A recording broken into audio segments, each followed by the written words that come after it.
So tell me, what's one situation that has ever happened to you that put you in a very tight spot? Get ready. That was the day one of my student mother almost got me dismissed from my primary place of assignment. Yeah.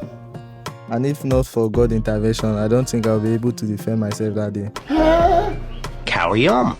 Okay, so when I was posted to that primary school, I was sent to a private school in one small community. To be honest, I was not expecting much from that school because I have already created this picture in my head of what the children will be like because of the location of the school. But it turns out that I was completely wrong. How?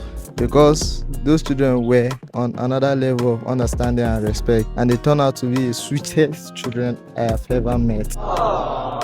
Like I said, very respectful, smart, and very playful. They make teaching easy because they understand when you're playing and when you're serious. So within just 2 months, I have become everybody's favorite teacher without even trying. And I am not that kind of teacher that believes learning has to be serious every time. At least make our story change small for this house. We also do a lot of content too. Sometimes after lessons, we make short videos together. And because of that, the children like coming to school because of the content we're making. That thing alone made me happy. And one time I heard one of my students telling her friends that her mom told her she will not go to school today because there was no hot water. And she said, "No, me I'll bath with cold water." Wow.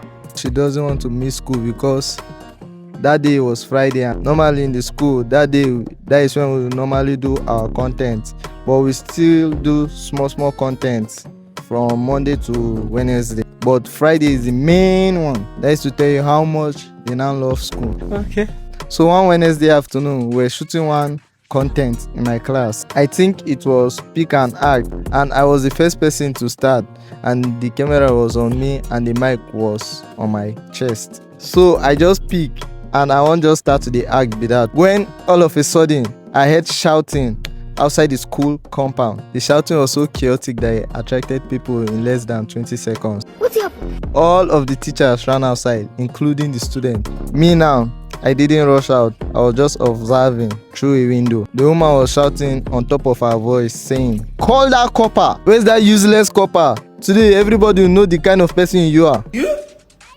In my mind, I was like, the kind of person I am care, because I knew I was the only copper in that school. So now me she dey talk to. All these things escalated fast because the principal was not around. If not, he could have quickly controlled the woman to his office. So everybody just gathered, they watch. So women there and people where they set things around, they were just looking Nigerian movie. So I came outside. I was trying to be as composed as I can. So I greeted her calmly. The woman first ignored my greeting. That one pained me very, but I owe myself. She now pointed at me. "So you're the one, the stupid copper that want to destroy my daughter's life." I was like, "Omo, ma, I don't understand what is going on. Neither do I have the slightest idea what you're talking about. So I appreciate it if you calm down and carry me along." For where, like, as if I had diesel to the fire. So just shouting and complaining. "Why are you? Did you come here to teach or destroy innocent children's life?" At that point, I became scared. I started to think because I was legit confused. And she just continued to talk. Women now. She said my daughter sat down in her house writing a love letter to this useless copper. Huh? I'll expose you today before you cause another abominable act in this school. Because with all evidence, you're a useless, shameless, grown-up man. Me, I don't even know whether this woman don't see me for dream before. I don't even sabi her face, I don't even sabi her pikin. But even if that kind thing sup, you know if you even ask your pikin wetin sup, you won't come dey blame me. I wonder. Anyways, moving on. Some of those my colleagues were just looking at me with different eye. Cause before then me I know say they no like me. So I just stood there because I genuinely don't know what to do. So I asked her who is her daughter.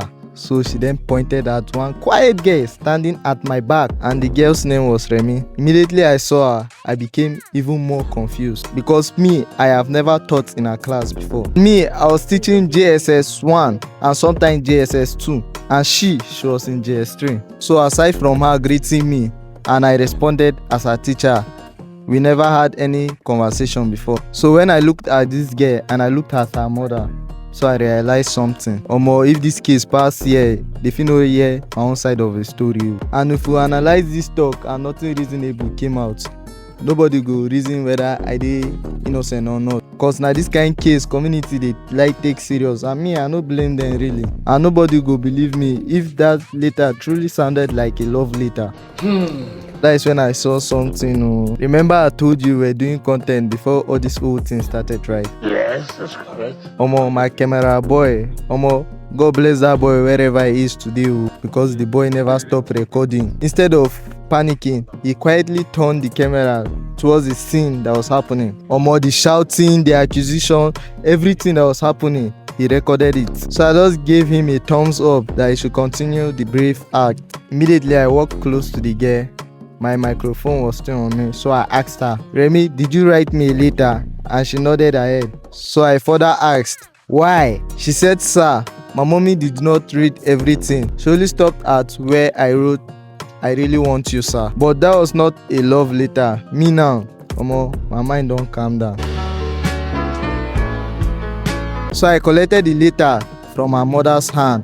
Omo, this woman squeezed that letter. When I opened the letter, the first line almost made me misunderstood it too. Okay. It started with, Dear Master, I have wanted to tell you this for a long time, but I don't know how. Every time I see you, I'm always happy even I'm not talking to you. I like how you relate with all the children in this school. You're the best teacher in this school. I wish you're my teacher and my daddy. I really want you to be my daddy in school because I am an orphan and I don't know my daddy. She wrote that ever since she was giving birth to, she never feels fatherly love. And her mom always told her that her father had died and she never believed her.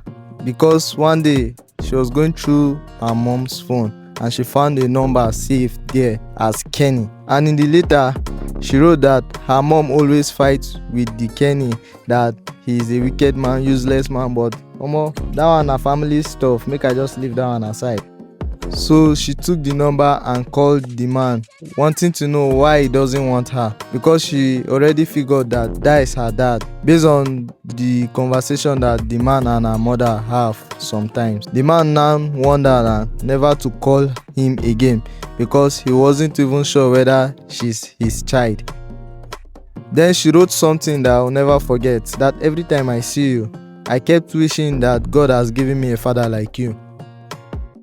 By the time I finished reading, tears on the full my eyes, my voice on the crack. When I looked up, Remy was already crying. She hugged me and held me tightly. All she was saying that, I'm sorry, master, I'm sorry. Then she ran back into her classroom. When I turned, her mother was already on her knees. She was crying too. She no even feel look me for eye. She just said, I'm sorry, sir. I judged before I listened.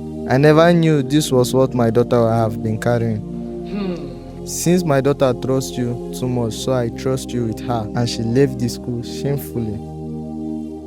Omo, that is how I became a father figure to that girl till I left that school. So whenever there is a PTA meeting, no one came for her, so me, I'll volunteer and go. If the school organize anything that requires parents, I stood in whenever it's appropriate and the school permitted. If she's down, I'll sit with her and we will talk.